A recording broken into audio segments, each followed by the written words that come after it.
La situation empire encore ce matin en Gironde. Plus de 7000 hectares de forêt sont partis en fumée. Situation préoccupante notamment à Landiras, au sud de Bordeaux, où en quelques heures à peine, entre hier soir et ce matin, le nombre d'hectares détruits a pratiquement doublé. 4200 à l'heure qu'il est.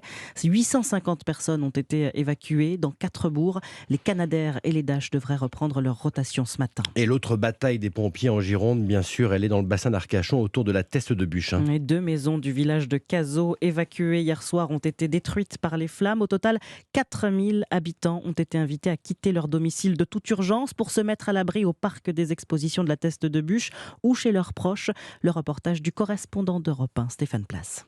Il a suffi que le vent tourne et pousse le feu sur son flanc gauche en direction de la route départementale et du quartier de Cazaux pour que l'urgence s'impose et que l'ordre d'évacuation soit donné hier après-midi, se traduisant par une colonne interminable de voitures quittant précipitamment le secteur, des habitants qui ont juste eu le temps de prendre, dans le meilleur des cas, un petit bagage. La police municipale qui est passée et nous avertir qu'il fallait évacuer immédiatement. On s'en va chez nos enfants là maintenant. Nous, on n'est même pas venus nous avertir. C'est ma petite fille qui m'a appelée, elle m'a dit « Mamie, il faut vite partir, il faut vite partir ». Hormis les militaires, il n'y a plus personne ne passe.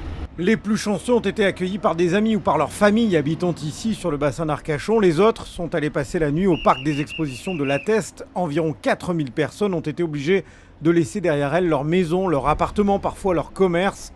Marc Vermelaine, le patron des pompiers girondins.